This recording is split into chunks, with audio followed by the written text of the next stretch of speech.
Greetings, guys, gals, non-binary pals, and welcome back to another video. Today I am bringing you the next episode in the Dear Kiwi series where I offer you a prompt and you email me your submissions. And the last one I did was a few weeks ago. We talked about bad bosses and some stories you have about just bad authority figures. And I asked you to submit your stories about just toxic friends, just some bad friends that you've had in your life, because I like to gossip and I wanted to read just some stories you have with just bad friends in your life. And I got a ton of submissions for this. And I don't know what I was expecting, but a lot of people really don't seem to be able to tell the difference between what is toxic and what is abusive. And I found that rather concerning because I got so many emails that was just people kind of like detailing abuse they went through, and I just kind of sat there like, one, please offer me a trigger warning, and two, oh my god, definitely wouldn't classify this as toxic. I would definitely classify this as abusive. And there are a lot of common themes that existed under this sort of label of like what I would class as abusive that people didn't really seem to realize was abusive. And so before we do get into some like more lighthearted, some less lighthearted stories about some bad friends, I just think it's really important to clarify that there is a difference between a toxic relationship and an abusive one. And I need everyone to know that a relationship does not have to be romantic or familial in order to be abusive. Friends can be and are abusive, and that is not okay, and it is not normal. And I think we need to go over some ground rules because a lot of this came up a lot, and we just need to clarify really quick before I get into it so that I can sleep soundly at night, knowing that maybe some of you can do some reflecting and like get out of a bad situation because it's important. So, for one, if your friend is threatening to harm themselves because of a way you do or do not react to something, that is abuse, right? If someone is threatening to harm themselves or to harm you because you are not responding the way they want you to, that is an abusive trait. That is never ever okay. Like, don't take responsibility for that. It is not your fault. Please remove yourself from that situation. If they are isolating you from your other friends and family members and are just keeping you to themselves and are not letting you interact with other people and are pushing everyone away from you, that is another sign of abuse. Isolation is a big warning sign. Please do not let someone isolate you. Again, I know it's easier said than done, but if you notice this happening, please try to remove yourself from the situation as soon as possible. Go to the people they're trying to isolate you from and like try to figure it out. Another one was if they expect you to drop anything and everything for them and tell you that if you do not, you are a bad friend. That is also something that is absolutely, completely not okay, and another like warning sign of abuse. Making you prioritize them over everything, especially when that is absolutely not reciprocated. They are not your everything. They shouldn't be your everything. You have to have other people and other interests in your life, and you shouldn't give up your mental health for the sake of someone else. And the last one that was very common that I need to mention is punishment. If you are being punished in whatever way, whether that be the silent treatment or threats or blocking you on social media or whatever, because you have refused to cross one of your boundaries or because they have crossed a boundary and you've told them you're upset about it, leave. Remove yourself from that situation. You should never have your boundaries disrespected, ever. Not okay at all. I don't care what they tell you. I don't care what reasoning they try to give you. Your boundaries are important and they are to be respected. Do not let anyone cross your boundaries. Okay, so now that we've laid down some ground rules, I'm sorry to start off so strong, but like I felt like it was really important to share because I had so many submissions that were just people talking about these specific things happening and not really realizing that it was abuse. And I just needed to share because I know a lot of people experience that in whatever relationship that may be. And I need you to know that that is not okay. that is more than toxic, and I really hope you're able to remove yourself from that situation. Now that we have talked about that, had our little serious moment, let's get into some stories about some just bad friends. This was in high school, so close to 10 years ago. I don't know why, but I've always kind of attracted toxic people in my life, especially high school. You and me both, bro. People either loved or hated me, and it used to bother me a lot, since I was actively trying to do my own thing and not be the drama, but not so much anymore. Anyway, the wildest one has to be this girl who pretended to be my friend for at least 2 years. I'll call her Erin. I met her through my best friend, Anna. Erin had a difficult home life. Too long didn't read. She was raised by her aunt and uncle instead of her parents, and garnered sympathy from me day one. She was funny and cheerful, and so many people liked her. I was shocked she wanted to be my friend, honestly. I was, and still am, very shy. In high school, I was involved in a lot of after-school stuff. Marching band, school newspaper, and the most important one to this story, drama club. I was not an actor, but I was one of the main pieces of costume department from my first year. The 2 senior members loved me, but the one a year above me, Megan, seemed to hate me. She was in marching band as well, and though we never talked, she gave me the cold shoulder constantly. This disappointed me because the current costume heads always choose the next one, and I was kind of hoping to be one for my senior year. But Megan was the only option before me, and I knew she'd never pick me. Anna and Erin both joined costumes then the next year. I figured I'd at least have fun with them. Now, Erin kind of kissed ass to everyone in drama club. Like I said, most people who knew her liked her, but she turned up to 11 with drama club. She would flirt with all the guys and make some of them really uncomfortable, but I thought it was all an effort to get the guy she was really into, like I think she was genuinely in love with him. It only bothered me when some of the guys I was friends with asked me to get Erin to stop, so that was the only time I brought it up to her. I don't know if that was what made her hate me or if she already did, but whatever. For the next year, people in drama club would actively avoid me. Strangely, my best friend Anna started to spend more and more time with Erin and not me. Megan and I were cordial in front of people, but fighting more and more often when the door to the costume room was closed. Erin stayed my friend though, and brushed off concerns whenever I brought up Anna and Megan. Erin told me constantly that Megan wasn't worth my time, but that she would talk to Megan for me if I really wanted her to.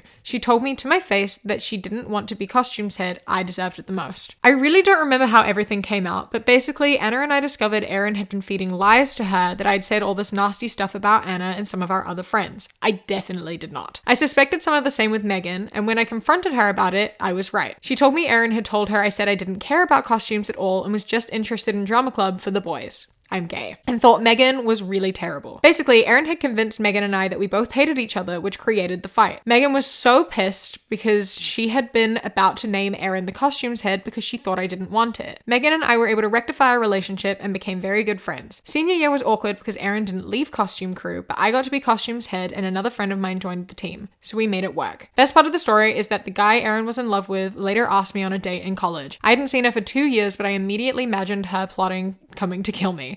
I turned him down, obviously, but I do feel a little smug about it, especially since he and Erin never dated. Anna and I still don't understand why she pretended to be my friend for so long, but we're still best friends well into adulthood. This is so funny. Like, high school is such an odd place. It's such a weird time to exist in, right? Like, it's like, why? Like, what is the purpose of people doing shit like this? It just makes everyone's life so annoying. It's like so frustrating. And in high school, everything feels world ending. Like, high school is your entire world. And so shit like this is so bothersome. And it's so easy in hindsight to look at these things and be like, that was so ridiculous. That's such a silly little thing that she did. But like, when you're in that, it's like soul destroying. It's so fucking awful and it sucks so bad. And I'm so sorry this girl just fucking pretended to be your friend and just started bitching behind your back and just lying. Like, literally, why? What do people get out of this shit? Going and just being like, hey, did you know that he actually hates you? Yeah, I know. Shocking. Hey, you. Do you know that guy over there? He hates you. I know. I don't know why. He's just a dick. Like, what do you gain out of that? Why? And the fact she stayed in costumes department is honestly quite impressive. Usually people quit after shit like that, after being called out. But I guess she was kind of petty and being like, you know what? I am going to be here and make it awkward for you because you killed my game. I'm glad that you were able to rectify your friendships and hold on to them and bitch about it. You know, that is one pro about like high school drama and shit like this, is that once you do leave, or even honestly sometimes when you're in it, like you do get to bitch about what's going on, and it's always kind of fun. I'm fucking 24. I've been out of high school for almost 8 years, and I still will sit and just like bitch about shitty things my friends did in school and being like, why the fuck did they do that? Why did that happen? Oh my god, remember when this thing happened? Like, I'll catch up with friends from school once in a blue moon, like when I go back to New Zealand, and we'll just sit there and be like, remember that person and that thing they did? And I'm glad you have a good laugh about it now. And especially the added fact that the guy she liked asked you out. That's brilliant. That's such a good cherry on top, isn't it? About a few months back after Thanksgiving, me and a friend had a very nasty falling out. I was already going through a hard time. I had recently left the hospital for attempting to take my life. Seasonal depression hit very hard, and I really needed someone there for me at my worst. I considered this friend my soulmate. They told me they loved me and that I was their absolute best friend. They always came first in my mind because at the time they were all I had.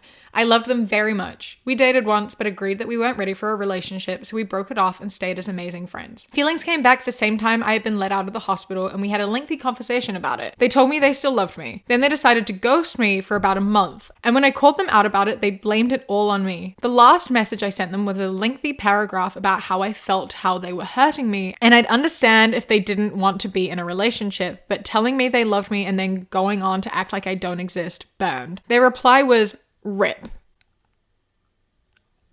I'm not kidding. They sent "RIP" as their reply to me explaining how they were hurting. I blocked them everywhere. I knew I had their contacts and haven't spoken to them since. I wish I could take back everything they knew about me. They saw me at my worst and did something they promised they wouldn't. I'm doing somewhat better now without them. I now realize I have a wonderful girlfriend and I'm moving state to be with her in about a year. Yay me, yay to my healing. I am very happy for you. I'm very proud of you for coming out of that and for like doing quite well now and like finding a relationship that seems happy and healthy and that you are enjoying being in.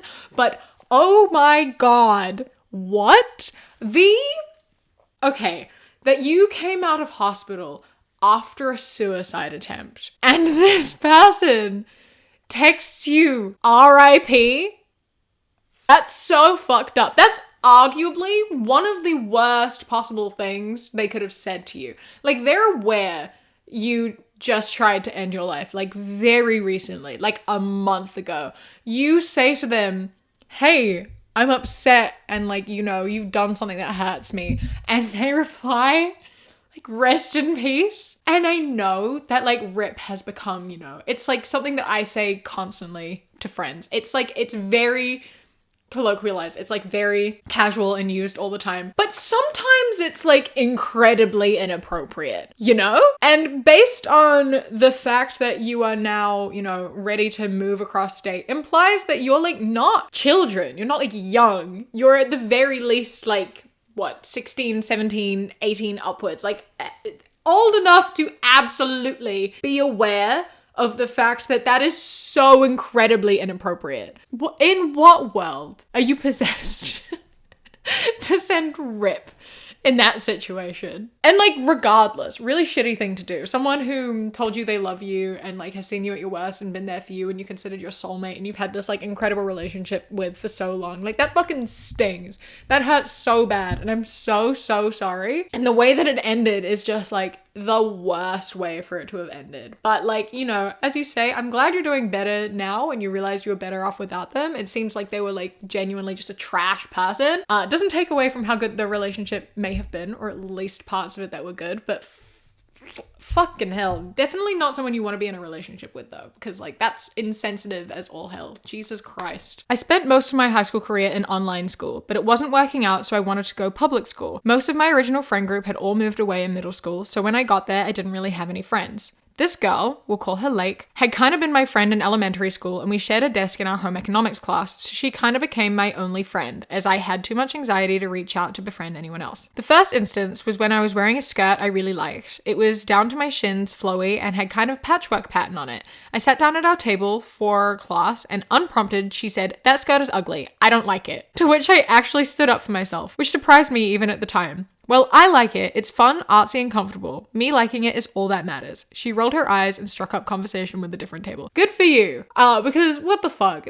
Why are people like this? People just say shit for no fucking reason. So unprompted. And then when you stick up for yourself and she just decides to ignore you afterwards, we're not off to a great start. One day, she invited me to ogle it cute boys by watching a basketball game after school. Now, she knew I didn't have a phone. My family couldn't afford for me to have one, so I had to borrow hers to ask my mom if I could stay after school and then call her when it was time to pick me up. We go to the gym to watch the game. I was more interested in the sports than the guys, hadn't yet realized I was into girls. And she was talking with her other friends behind us. She then leaves, not telling me where she is going, and comes back with snacks for herself. I felt a little annoyed she didn't offer me any since I was also hungry and she knew I didn't have $1 to my name, but I let it go. A while later, she leaves again. I figured she was just going to get more snacks. After 10 minutes, she hadn't come back. She didn't tell me where she was going, and I was a little worried about her. This forced me, who had pretty bad social anxiety at the time, to hype myself up for about 5 minutes before turning around and asking her friends where she went. "Oh, she left," one of them said. "Yeah, she got bored and wanted to go home." And I started panicking because she was supposed to stay with me and let me call my parents when it was time to go. I didn't have a car or a license. I started tearing up from the anxiety, trying not to cry. I sit there for another 10 minutes before working up the courage to ask to borrow one of their phones. I call my mom and she was livid. I got ice cream on the way home to help me feel better. The next day, she acted like nothing happened. A week or so later, I decided to confront her and break off our friendship, which was nerve-wracking. Before class, I walked over to her and explained how I didn't feel like she was being a good friend and that we shouldn't be friends anymore. She looked at me blankly and just said, "Okay," and then started up a conversation with the other table. I was hurt that she didn't even care, that it was so much harder on me than it was on her. I asked the teacher if I could use the bathroom, where I then went and cried for most of the class. A girl had come in and offered me some tips on how to make it look like I wasn't just crying. When I left the bathroom, the principal and counselor were waiting in the hall, which started my tears all over again. A week or so later, COVID hit. Since I was a senior, I never had to see her again, and I think she's engaged now?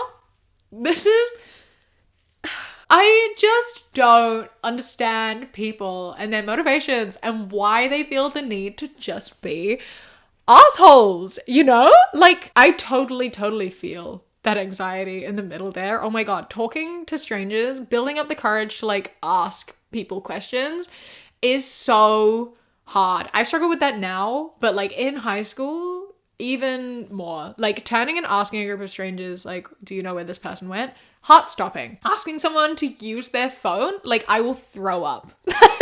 Like sitting there for 10 minutes, building up the courage to ask to use their phone, even though you know they're mutual friends and it's fine, like it's still the absolute hardest thing in the world. It's so, like, social anxiety is such a strange thing. This is so off topic, but like has reminded me of just a story of how bad my social anxiety is because, you know, I feel like you'll relate to this. My ex, when we were like, I think I was 18, I went to her place and I like left my phone out in her bedroom, I think, and I went to the bathroom. And the bathroom was like right next to her bedroom. It like shares a wall. And I locked the door, obviously. And then the lock got stuck.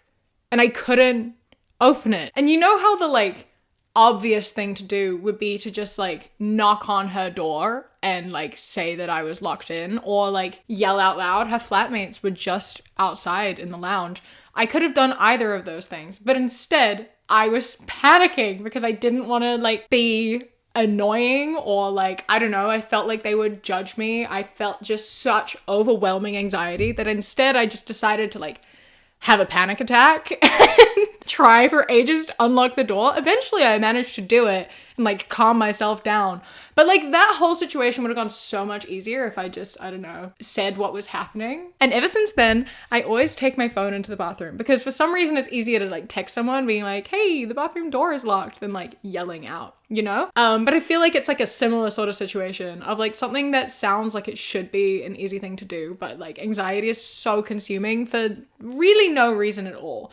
So I get it, and I'm proud of you for being able to work up the courage to ask to borrow a phone because that shit is so hard. And I'm glad that your mother got you ice cream on the way home because that was incredibly deserved. And I'm proud of you again for working up the courage to tell this girl that wasn't okay and to leave you alone. But oh my God, to have that as the response and have someone that you like care about just be like, "Okay, whatever." soul destroying. Soul destroying. When you are someone who's putting in effort and the other person isn't, and you don't even realize. Oh, I'm so sorry. That is a shitty friend. Yeah, well, I'm glad you didn't have to deal with her anymore. And I hope you have more friends now that aren't shitty. Back in 2022, my best friend and I went to see a Taste on one of their tours in Chicago. We met a group of girls while we were waiting in line, and we all bonded and got to know each other over the several hours we were there. As I'm sure you know, K-pop concert lines are usually an all-day affair. Not just K-pop concert lines. All concert lines are all-day affairs. I went to the Main a couple weeks ago, and I got there at 10 a.m. for a 7 p.m. door opening. It goes for everyone. But yes, K-pop all-day affairs, true. Even if I have seats, I'm there at 1 p.m. We went out to lunch together before the show started and kept in touch afterwards with a group chat of all 6 of us. Fast forward to when Stray Kids went on their Maniac tour a few months later. Also, Taste. I went to that as well. We had all planned to meet up in Chicago and go as a group, which would be really nice since we lived in different parts of the US and could only see each other at the concerts. One girl, who we'll call Ashley, had offered for all of us to stay with her at her place to save money, and she had room for us and lived in the city not too far from the venue. Keep in mind that she herself had offered accommodation unprompted, and I had asked multiple times if she was sure it was okay because we hadn't known each other for a terribly long time, and I would hate to feel like I was intruding on her space.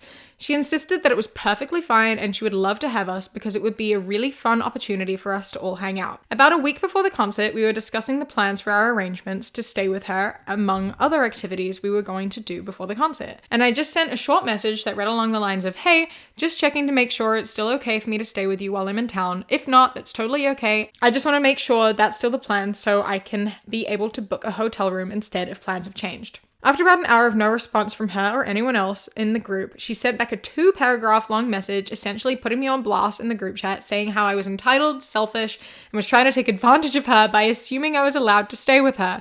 I was so shocked and taken aback by this that I couldn't even think of a response, as I had spoken to her about it more than once in the group when it was brought up as well as privately. The girl had always somewhat had the attitude of being the leader of the group, and most of the others in the group kind of looked up to her or followed whatever she said for whatever reason. Immediately after she sent that message, 2 of the other girls in the group backed her up and also began insulting me and saying that I had no right to ask that, even though they had been involved in the conversations about the arrangements from the beginning. On a better note, one girl, who I refer to as Sam, was the only person who stood up for me and called all of them out for being bullies for no reason. One of the girls in the group participating was her childhood best friend at the time, and the result of this drama ended with Sam and her friend ending their friendship because of how she treated me. After we left the group, Sam invited me to stay at her place and go to the concert with her and her sister instead. We had an amazing time and we've been very close ever since. Oh my god, what a roller coaster.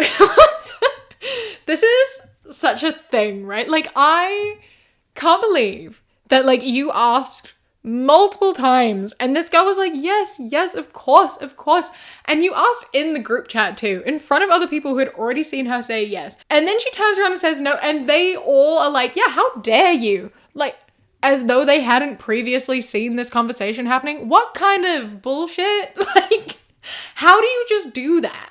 How are you going to take the side of someone who is so very clearly just lying through their teeth and being a dick? She could have just said no. Like, in the original message, it was straight up just being like, hey, it's fine if you say no. It's okay if I can't anymore. I don't want to intrude. I understand. And instead of just being like, hey, yeah, no, it's not actually going to work anymore because XYZ, she just came back and like yelled at you and told you that you were taking advantage of her. Like, where's the logic in that? You gave her an out. She didn't have to be a dick about it. Like, she literally could have just been like, yeah, no, it's not going to work out. I'm sorry. I hope you find a good place to stay. And then 2 people backed her up and a childhood friendship was ruined in the process. Like, was it worth it? Was it really worth it? Because I don't think it was. I'm glad that you got a good friend out of it though. Like, fandom friends are so great. I have not made a fandom friend. Not really. For like quite a while. But like, I really should.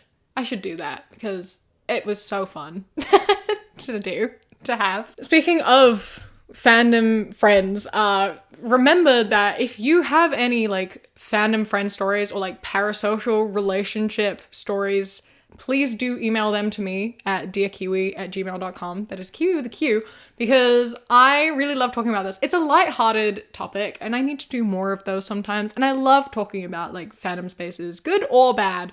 Same with like parasocial relationships and that sort of thing. It's fun to talk about. A lot of people have a lot of thoughts about it and I just want to talk about it. So send those emails to me. This one fell into both toxic friends and that. And so it was perfect. And oh my God, I'm so sorry.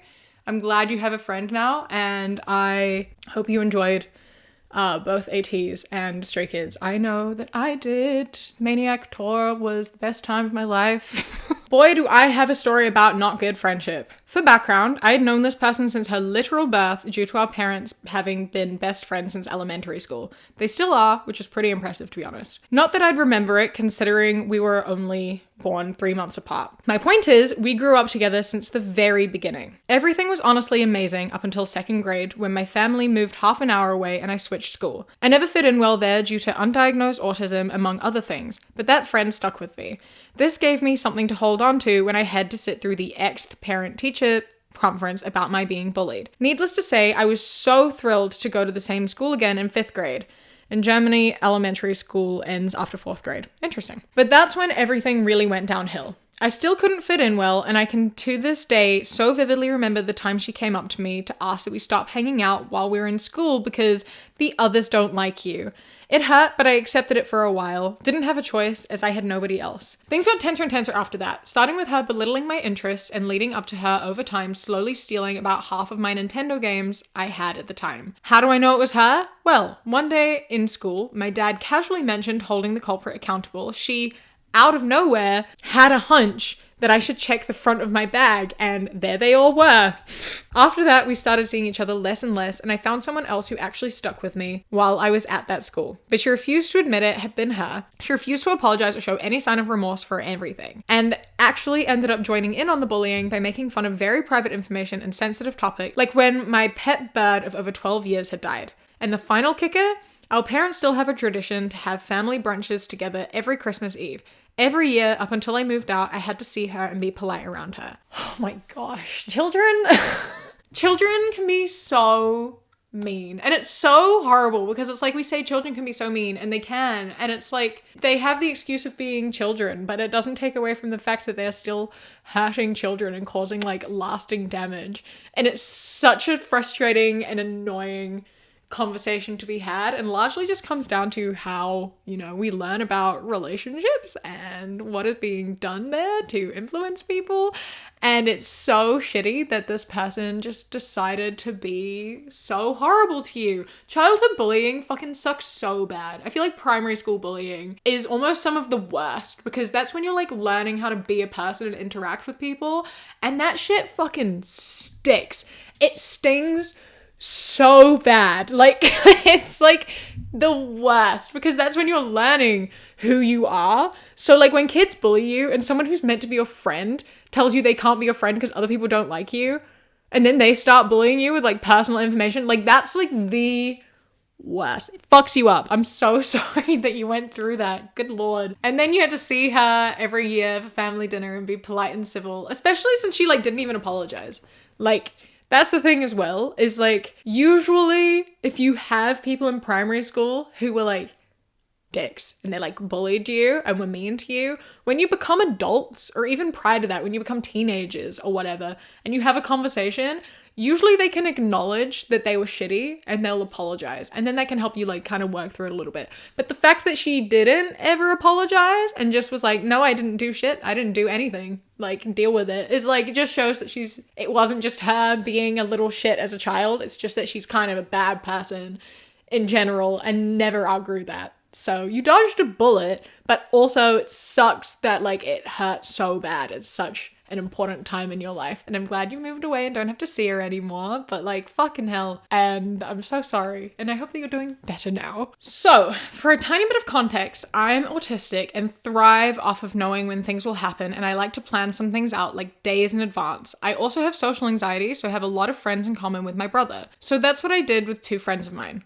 We planned on playing a video game when it updated for a new season 3 days in advance, and I was super hyped for it because I'm hyperfixated on it at the moment. I decided to chat with one of these friends to try to confirm these plans were still valid and on the table, and he agreed and stated just how excited he was for the new season. I checked in later in the day, knowing his game was updating, to just ask again to make sure we were going to play. He agreed to play, so I went to make myself something to eat. As soon as I started making my lunch, I saw the friend on the game, but not with me.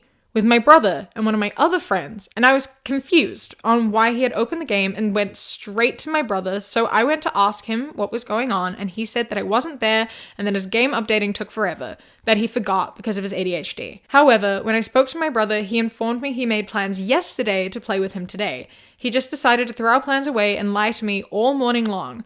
I tried to inform my brother of this fact, and his only reaction was, "Womp womp, I've been his friend longer," and continued to say I was overreacting and that I was immature. Imagine saying to someone, quite literally, "Womp womp, I was his friend before you," and then having the audacity to call you immature.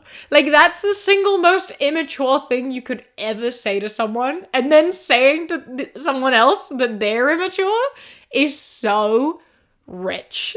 like for what purpose does this happen? Like, what did this guy get out of lying to you about this? Making plans with you to play games and then immediately just playing with your brother and having made plans with him already? That's like just that's on purpose. That's purposefully trying to hurt you. And I'm so sorry that like both your brother and his friend that you thought was your friend were actively just trying to hurt you. That just fucking sucks, especially when you already have trouble making friends and are like socially anxious. Really doesn't help, does it? Really doesn't help. And I'm so sorry. Having hyperfixations, like, and like new things happening is the single like greatest joy. There are few things that make me like as happy as when like one of my hyperfixations gets a new thing. Like if I get a new like comeback or a new concert or like something like that, like nothing makes me happier.